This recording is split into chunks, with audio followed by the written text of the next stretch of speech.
القرآن المجيد والفرقان الحميد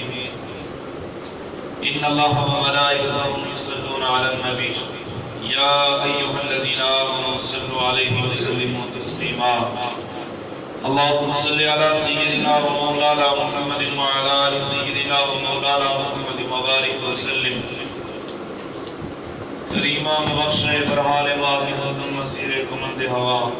نظار غیرت ریاض رسطوی آسیاں راحتا بخش بس نبھا دار مارا رائے خطا خطا دربت رسوا بنوا اللہ جل جلالہ وعمن والہ وطن برحالہ کی حمد و ثنا حضور نبی رحمت شفیع معظم سرکار العالم صلی اللہ علیہ وآلہ وسلم کی ذات وبرکات پر لاکھوں ارب درود و سلام جن کے بعد وسیلے سے اللہ رب العزت نے اس کائنات میں موجود عطا فرمایا عقیدت الفت پیار و محبت کے ساتھ حضور علیہ السلام کی بات ہے خیر الانام میں ہدیہ السلام پیش فرمائے الصلاۃ والسلام علیکہ یا سیدی یا رسول اللہ وعلى آلك وأصحابك وسلم عليك يا سيدي يا حبيب الله الصلاة والسلام عليك يا سيدي يا رسول الله وعلى آلك وأصحابك وسلم عليك يا سيدي يا خاتم النبيين سامعین عزیز شام اللہ رب العزت کا لاکھ لاکھ شکر کہ جس نے ہمیں مصطفیٰ کریم علیہ السلام کا امتی کرنے کی توفیق عطا فرمائی اللہ رب العزت کی بارگاہ بے نیاز سے یہی دعا کرنی چاہیے کہ اللہ ہم مسلمانوں کو دین اسلام پہ استقامت عطا فرمائے اور ساری زندگی حضور علیہ السلام کی سنت مطہرہ کے مطابق بسر کرنے کی توفیق عطا فرمائے آج کے اس جمعۃ المبارک کا عنوان سیدنا امام مہدی علیہ السلام کے ظہور کی علامات احادیث طیبہ کی روشنی میں اور جو آج کل پاکستان کے کسی غیر معروف اور مجہول علاقے میں ایک شخص نے 11واں خلیفہ بننے کا دعویٰ کیا اس کا رد احادیث طیبہ کی روشنی میں آپ احباب کے سامنے بیان کرنے کی کوشش کروں گا اللہ کریم سے یہی دعا ہے کہ اللہ کریم حق بیان کرنے حق پر عمل کرنے کی توفیق عطا فرمائے امام مہدی علیہ السلام جن کے لیے حضور علیہ السلام نے بہت زیادہ بشارتیں عطا فرمائی ہیں اور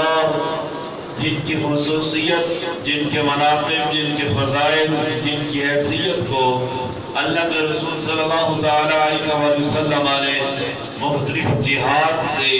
مختلف صورتوں اور کیفیتوں سے بیان کیا ان میں سے چند حضرت امام مہدی کی فضیلت کے اعتبار سے جو احادیث طیبہ کے حوالہ جات ہیں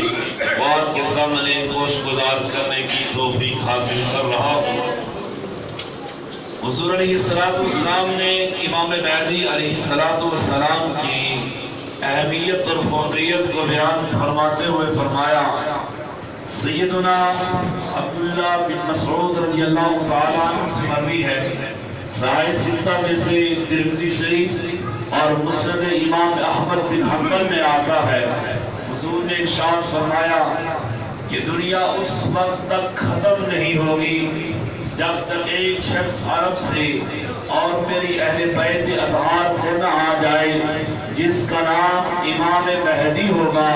جس کا نام مجھ محمد کے نام کے موافق ہوگا فرمایا اس کا تعلق بھی میری اہل بیت اطہار سے ہوگا اللہ رب العزت کی ذات سے عرب کا بادشاہ بنا دے گی پھر حضور علیہ السلام کی فوقیت اور اہمیت والی احادیث طیبہ جو امام مہدی کے ظہور اور امام مہدی کا حضور کی نسل پاک سے حضور علیہ السلام کے اہل بیت اطہار سے جو تعلق ہے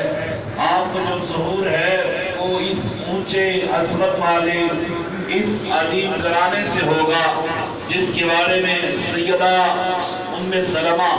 رضی اللہ تعالیٰ عنہ بیان کرتی ہیں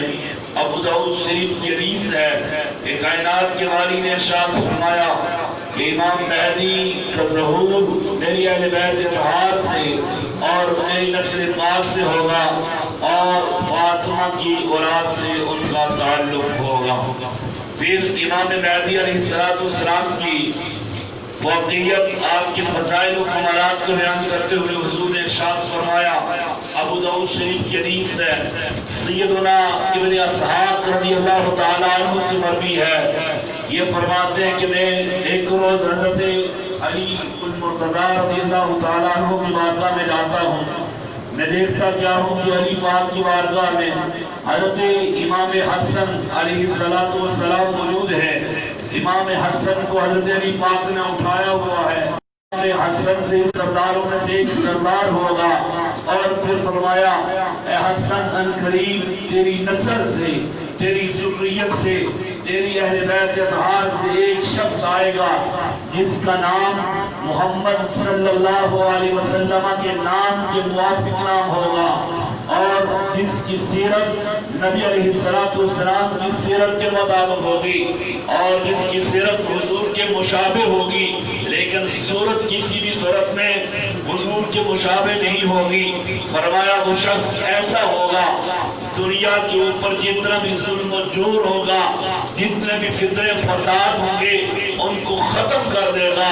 اور دنیا کے اوپر ہر طرف عدل تقسیم کر دے گا۔ امام مہدی کی فضیلت اور اہمیت کے اعتبار سے ابن ماجہ شریف حدیث ہے، رسول پاک کا فرمان مبارک ہے، حضور نے ارشاد فرمایا، یہ حدیث ایمان کو تازہ کرنے والی حدیث ہے،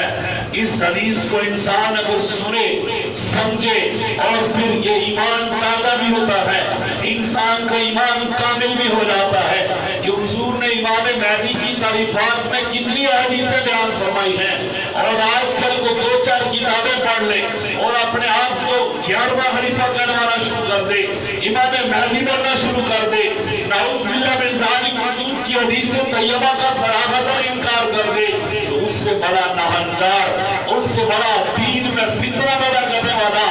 اس سے بڑا دین اسلام میں، دین مدین میں رخنا اندازی ڈالنے والا کوئی نہیں ہوگا۔ صاحب حضور نے ارشاد فرمایا، حدیث سنیے گا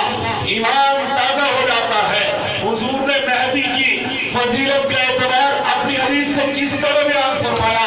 آپ کو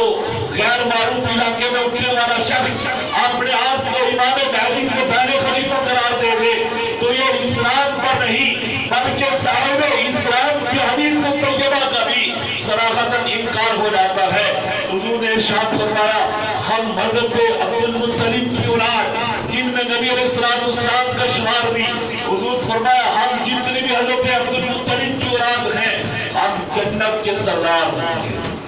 ہم جنت کے سردار ہوں گے۔ پھر حضور نے نام گرے، فرمایا میں سردار ہوں گا، حمزہ سردار ہوگا،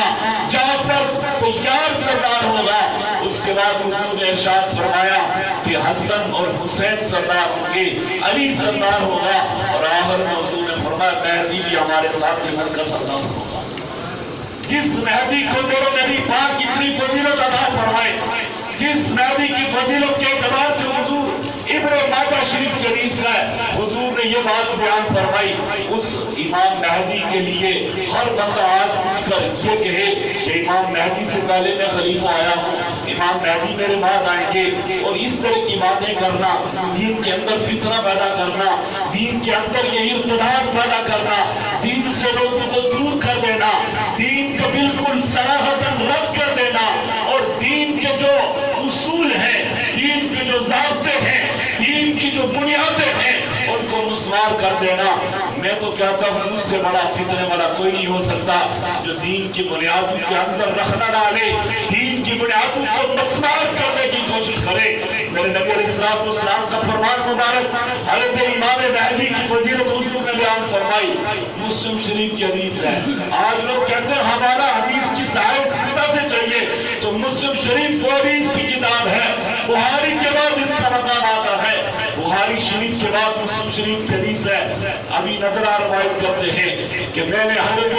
عبداللہ بن جابر کو بیان کرتے ہوئے فرمایا، عبداللہ بن جابر فرماتے ہیں کہ شام والوں پر ایک ایسا وقت آئے گا کہ شام والوں پر دینار بند کر دیے جائیں گے، غلہ ان کے پاس موجود نہ ہوگا۔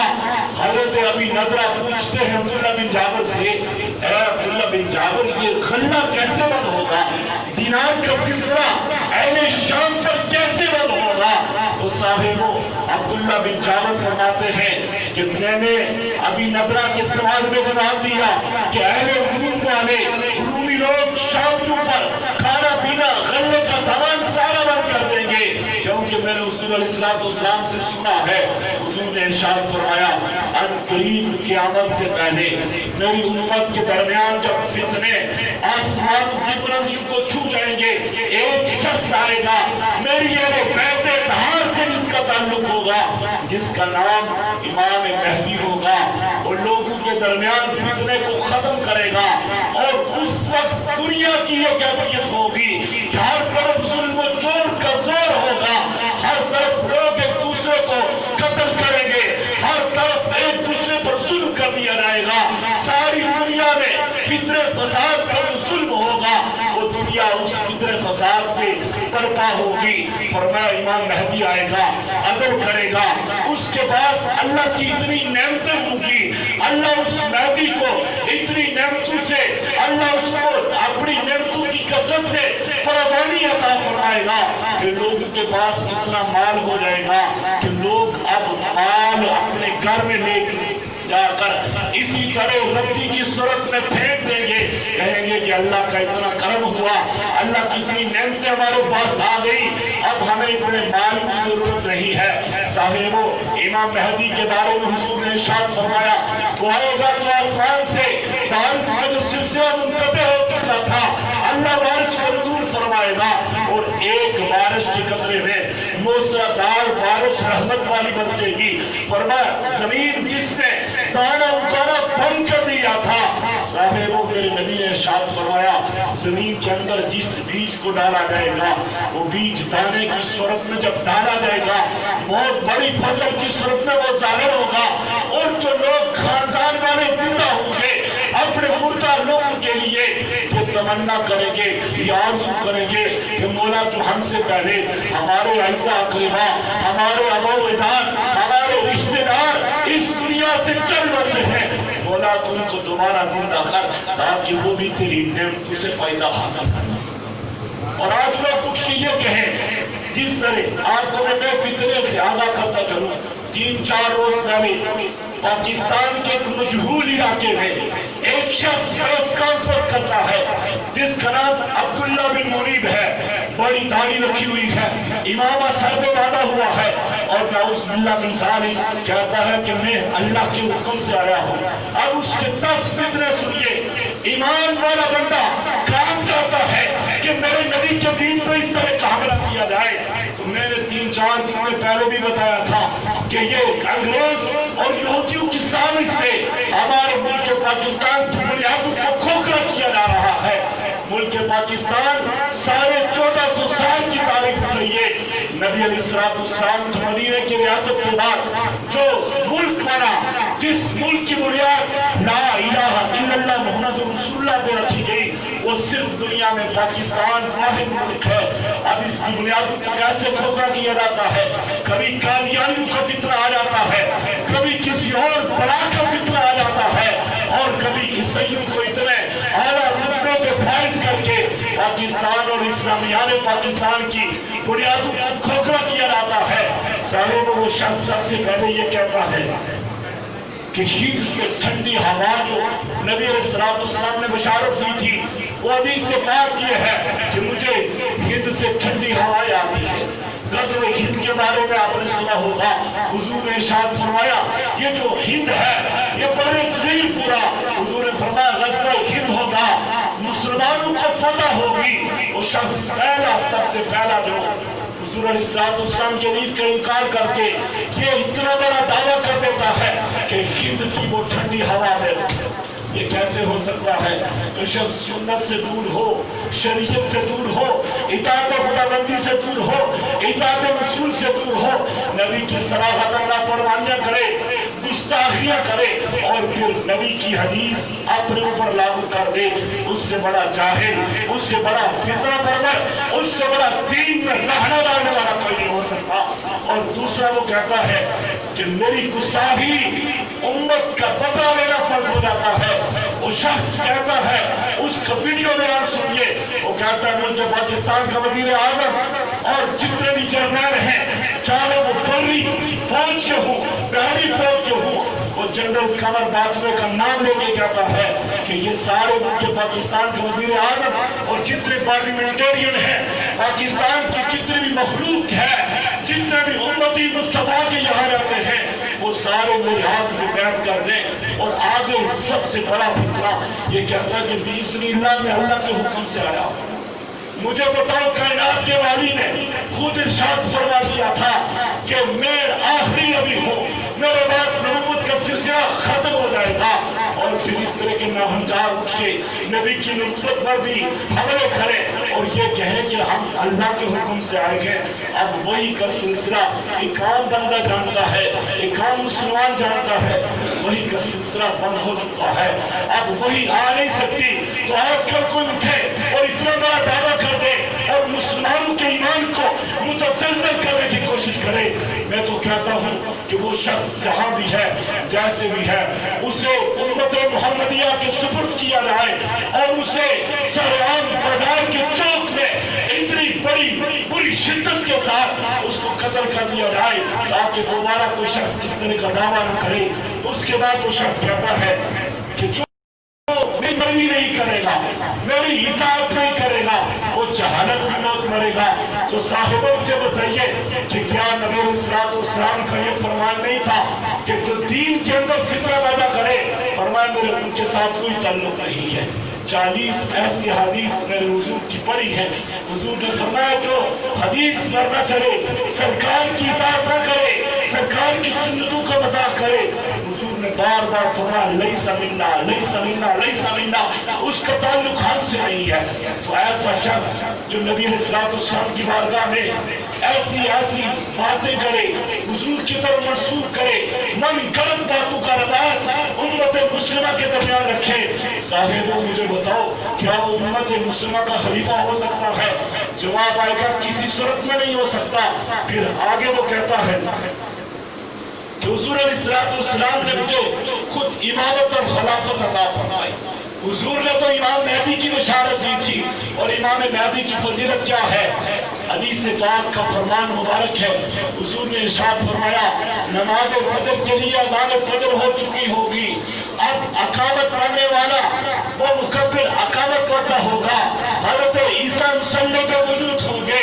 یہاں تک کہ دروازہ کھلے گا، مسجد نبی کا دروازہ کھلے گا، لوگ کہیں گے وہ دیکھیں عیسیٰ بن مریم، وہ دیکھیے امام مہدی تشریف لا چکے ہیں۔ حضرت عیسیٰ مصلی چھوڑ دیں گے، مصلی سے آپ اپنے قدم پیچھے کریں گے اور امام مہدی نماز فجر پڑھائیں گے۔ حضرت عیسیٰ کو امام مہدی فرمائیں گے کہ آپ نماز جاری رکھیں۔ امام مہدی کو حضرت عیسیٰ فرمائیں گے کہ اے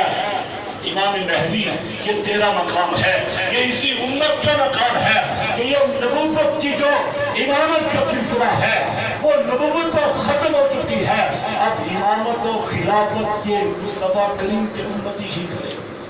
اور جو شخص اس طرح کا دعویٰ کر دے کہ میں اللہ کے حکم سے آیا ہوں، سارا کچھ اللہ کے حکم کے مطابق کر رہا ہوں، جو میری بیعت نہیں کرے گا وہ جہالت کی موت مرے گا، جو میرے خاندان پر تمسخر اٹھائے گا، میری خاندان کا مذاق کرے گا، قیامت کے روز اللہ اسے ذلیل کرے گا۔ میں تو کہتا ہوں ناہنجار تم ذلیل ہو، تم کتے کی موت مرو، تم میرے نبی کے دین پر حملہ کرتے ہو، میرے نبی کے دین کا مذاق اڑاتے ہو، اور سرعام پہ کہتا ہے کہ جو میری مدد کرے گا حقیقت میں پھر نبی کا فخر ہوگا۔ لوگوں میرے نبی کو اگر سارے امتی نبی کا نبوت کا انکار کر دیں، نبی کی عزت ایک حرف نہیں آ سکتا۔ نبی کی عزت جو اللہ نے دی ہے اس میں ایک لمحہ یا ایک ساتھ کی کمی نہیں آئے گی۔ تو اس طرح کا کہے کہ میری وجہ سے نبی کی عزت میں اضافہ ہوگا، یہ ناممکن صورت ہے۔ اس راہنجار کو میں تو کہتا ہوں سامنے کیا جائے، ہمارے ہاتھوں میں دیا جائے، پھر ہم اسے بتائیں گے، اس کی رکھ بولے گی کہ میں یہ جو بات کر رہا ہوں یا اپنی جانب سے کر رہا ہوں، اللہ کی طرف سے مجھے کوئی اس طرح کی وحی نہیں آئی، اور پھر صراحتاً جہاد کا انکار کر دے گا۔ پہلے خود کہتا ہے کہ غزوہ ہند کی ٹھنڈی ہوا میں ہوں، اور بعد میں کہتا ہے کہ جو لوگ لڑائی لڑتے ہیں، حالانکہ جہاد کے بارے میں میرے اور آپ کے مصطفیٰ کریم نے فرمایا، سائے ستہ کی بڑی مشہور حدیث ہے، حضور نے ارشاد فرمایا جہاد قیامت کی صبح تک جاری رہے گا۔ جب نبی علیہ السلام کی صراحت اور حدیث جہاد پر دلالت کرتے ہیں کہ جہاد قیامت کی صبح تک یا قیامت تک جاری رہے گا، پھر اس طرح کو اٹھے اور کہے کہ یہ جہاد کرنا حرام، جہاد کرنا ضروری نہیں، جہاد کرنا لازمی نہیں، تو اس سے بڑا فتنے والا کوئی نہیں ہو سکتا۔ پھر آگے کہتا ہے کہ ہتھیار جو ہوں گے وہ غزوہ ہند میں شمار نہیں کیے جائیں گے، ان کا استعمال غزوہ ہند میں نہیں ہوگا۔ ارے سنو، نبی علیہ السلام کی کثیر حدیث غزوہ ہند کی بشارت کے لیے آئی ہے، اور صحابہ کرام فرماتے ہیں کہ حضور نے خود یہاں تک ارشاد فرمایا کہ حضور نے پیشین گوئیاں اس طرح فرمائی کہ غزوہ ہند میں خود محمد شریک ہوگا۔ اور اس غزوہ کی بشارت کیا تھی؟ حضور نے فرمایا مسلمانوں کو اللہ فتح سے، نصرت سے ہمکنار فرمائے گا۔ اور آج لوگ اٹھ کے امام مہدی کے ظہور سے پہلے اس طرح کا فطرہ پیدا کر دیں، مسلمانوں کے ایمان کو متزلزل کرنے کی کوشش کریں، تو میں سمجھتا ہوں کہ آج اور دوسری بات ہم اہل سنت میں، ہم مسلمانوں میں ایک بات پائی جاتی ہے، اس بات کو برا نہ منائیے گا، جب کوئی دین کی بات ہوتی ہے لوگ کہتے ہیں جو 5 وقت کی نماز مسجد میں ادا کرنے والے ہوتے ہیں، وہ کہتے ہیں یہ مولویوں کا مسئلہ ہے۔ ارے بات سنو، دین مولویوں کا نہیں ہے، دین ساری امت کا ہے، دین نبی مصطفیٰ کریم کا ہے، دین کا نہ کوئی ٹھیکیدار ہے، نہ کوئی دین کے ٹھیکیداری کا دعویٰ کرتا ہے، اور یہ کہنا کہ یہ مولویوں کی باتیں ہیں، قرآن مولویوں کے لیے ہے، حدیث مولویوں کے لیے ہے، یہ جملہ بولنے سے میں تو کہتا ہوں میرے نزدیک وہ انسان دائر علاج سے خارج ہو جاتا ہے۔ دین مصطفیٰ کریم کا ہے، دین کاری کرنے والے کا ہے۔ جس طرح دین کے اصول ایک امام مسجد پہ لاگو ہوتے ہیں، ایک عالم دین پہ لاگو ہوتے ہیں، اسی طرح دین کے اصول اور اس بالغ مسلمان مرد اور عورت پہ لاگو ہوتے ہیں جو کلمہ ایمان کو بلند کرتا ہے، کلمہ ایمان کو پڑھتا ہے۔ پھر سنیے، حضور نے ارشاد فرمایا امام مہدی کی خلافت اللہ رب العزت کے ساتھ ایک رات میں ان کو خلافت مہدیت سے اللہ سرفرازی عطا فرمائے گا۔ تو پھر یہ کہنا کہ میرے پاس اس طرح کا معاملہ آیا، اللہ کے حکم سے میں یہ کر رہا ہوں، ایسا نہیں ہو سکتا۔ بشارت جو میرے نبی نے آج سے 1450 سال پہلے دے دی ہے، جس طرح نبی نے فرمایا ویسا معاملہ ہوگا۔ آج لوگ اٹھ کے ہمارے ایمان کو متزلزل کر دیں، فتنے پیدا کر دیں، دین کے اندر اس طرح کی کفریہ کلمات رکھ دیں، تو صاحبوں میں تو کہتا ہوں پھر ہمارا جینا ناممکن ہو جائے گا، ہمارے جینے کا کوئی مقصد نہیں ہوگا۔ امام احمد بن حنبل سے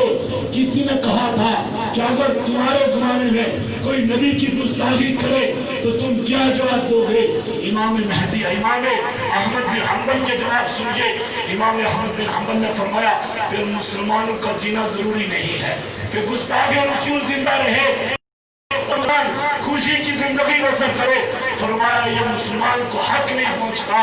کہ مسلمان زندہ رہے۔ حدیث سنیے گا، اس حدیث سے ایمان تازہ ہو جاتا ہے۔ میں آپ کو مکہ المکرمہ میں لے جانا چاہتا ہوں۔ حضرت زید بن دسنہ حضور کے صحابی ہیں، سفیان بن حرب نے ابھی ایمان قبول نہیں کیا تھا، حضرت سفیان بن حرب بعد میں ایمان لاتے ہیں۔ زید بن دسنہ اور دسینہ بھی ان کے نام کے الفاظ آئے ہیں۔ زید بن دسنہ کو سفیان بن حرب جو اس وقت کفار کے بہت بڑے سردار تھے وہ پکڑ لیتے ہیں۔ حضرت زید بن دسنہ سے کہتے ہیں اے زید بن دسنہ، آپ تیری خواہش ہوگی، تیری مرضی ہوگی، تیری چاہت ہوگی کہ میں یہاں سے نکل جاؤں اور میری جگہ یہاں محمد ہو، نعوذ باللہ من ذالک، ان کو قتل کر دیا جائے۔ زید بن دسنہ کعبے کے پردوں کو پھاڑ کے نکلتے ہیں اور اور کہتے ہیں اے سفیان بن حرب تو ہلاک ہو جائے، اس طرح کی نازیبا الفاظ بولنے والے زید بن دسنا تو اس کا نبی جہاں بھی ہو ان کے قدموں میں ایک کانٹا چھپ جائے، زید بن دسنا اتنا برداشت نہیں کر سکتا، اور تو کہتا ہے کہ محمد کو قتل کر دیا جائے زید کی جگہ، ایسا نہیں ہو سکتا۔ صاحبو آج وقت اس چیز کا تقاضا کرتا ہے کہ اپنے اس کشت ویران میں، اپنے اس دل کی کھیتی میں محبت مصطفیٰ کا وہ جو علو ہے، محبت مصطفیٰ اور عشق مصطفیٰ کی جو چاشنی ہے، اس کا علاق اس میں، اس کا راگ اس میں علاق دو۔ آج وقت اس چیز کا تقاضا کرتا ہے کہ محمد کے ساتھ ایسے جڑ جاؤ جس طرح صحابہ جڑے تھے، اور صحابہ جڑ کے رب کو فرمانا پڑا رضی اللہ عنہم ورضوا عنہ، اللہ ان سے راضی ہو گیا، اللہ سے وہ راضی ہو گئے۔ صاحبو آج وقت ہمیں محبت رسول کی طرف لے جانے کی دعوت دیتا ہے، حضور کی حدیث طیبہ کا دفاع کرنے کا، ایک مجاہد بننے کی دعوت دیتا ہے۔ حضور کے دین کے اوپر جو آج کفار کا ہنجا عیسائیوں یہودیوں کی صورت میں، ہندوؤں کی صورت میں، یا اپنے ملک کے اندر جو بسنے والے قادیانی جو مرتد ہیں، واجب القتل ہیں، وہ ہمارے دین کے اوپر آج آوازیں کس رہے ہیں۔ میں آپ سے یہی گزارش کرنا چاہتا ہوں کہ محمد کے ایسے غلام بن جاؤ، دنیا گواہی دے کہ جس طرح صحابہ محمد کے وہ سچے عاشق بنے تھے،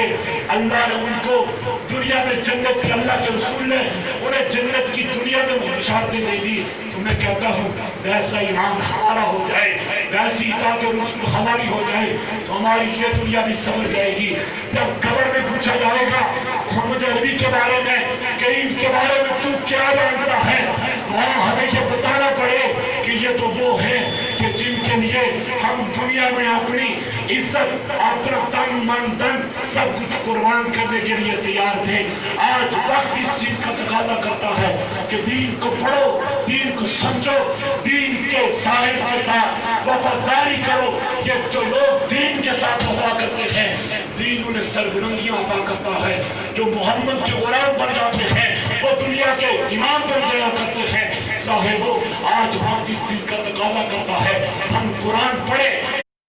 بچوں کو قرآن سکھائیں، اہل بیت طاہر کی محبت سکھائیں، صحابہ کی محبت سکھائیں، سیرت رسول کو اپنائیں، صحابہ کی سیرت کو اپنائیں، صحابہ کے اس مشن پر چلیں جو صحابہ کو محمد عربی نے دیا تھا۔ اور صحابہ کرام کے بعد حضور نے جو اہل بیت طاہر کی محبت ہمارے لیے رکھی ہے، اس محبت کے دین کو آپ نے اس دن کی کشتی میں جو ویران ہو چکی ہے، جو اجڑ چکی ہے، جس کی ہم نے نگہداشت اچھی نہ کی، جس وجہ سے آج ہماری اولادیں دین سے دور ہو چکی ہیں۔ ہم نماز کے لیے انہیں کہتے ہیں، انہیں نماز ادا کرنے کا طریقہ معلوم نہیں ہوتا۔ صاحبو حضور کا تو فرمان یہ تھا کہ جب بچہ 7 سال کا ہو جائے اسے نماز سکھاؤ، جب 10 سال کا ہو جائے نہ پڑھے تو اس کو تھوڑی بہت سزا دو۔ اور دیکھ لیں اپنی گریبانوں میں، ہم دیکھیں، جان کر دیکھیں کہ کیا ہماری اولادیں دین کی طرف میں یا دنیا کی طرف جا رہی ہیں۔ صحابہ تو کاروبار بھی کرتے تھے، صحابہ دنیا کے بہت بڑے امیر بھی تھے، لیکن اپنے آپ کو انہوں نے دین سے کبھی بھی بے وفا نہ سمجھا، دین کے ساتھ وفاداری رکھی۔ اللہ نے ان کا نام قیامت کی صبح تک زندہ رکھ دیا۔ اللہ رب العزت کی بارگاہ سے دعا ہے کہ جو 2 نئے فتنے پاکستان میں اور اسلامیہ پاکستانی خلاف اٹھ رہے ہیں، اللہ ان تمام فتنوں کو نیست نابود فرمائے اور ہمارے قلوب اور اذہان میں سرکار علیہ الصلوۃ والسلام کی سچی پکی محبت عطا فرمائے۔ وما توفیقی الا باللہ۔